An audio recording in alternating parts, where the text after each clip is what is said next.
Hi there, I'm Mitch Monaghan, Nespresso's coffee ambassador, and today I'm with you to show you how to make the perfect espresso martini using your Nespresso Virtuo machine. We're going to start first and foremost with our shaker. We're going to put ice in here, and you want to go about 2/3 of the way full. Ice goes in.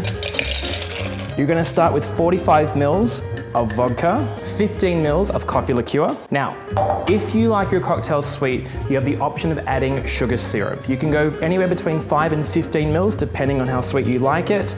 For me, I'm gonna go about 5 mils. You'll note the ingredient I've kept till last is the coffee. There's a reason behind that.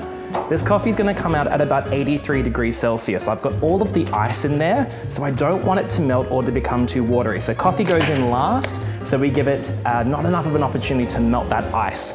One button to push, it's going to spin that capsule and coffee will come straight into that cocktail shaker. Take a look. Once the machine's finished extracting, you want to take the shaker straight away, pop the lid on, and here's the secret to a good espresso martini. Shake it as hard as you can for 15 seconds. This will get you nowhere. Lid off and pour straight away. And this is how you're gonna get that lovely frothy espresso martini. Take a look. The garnish to any good espresso martini. 3 roasted coffee beans in 3 different directions. And there you have the perfect espresso martini. Cheers.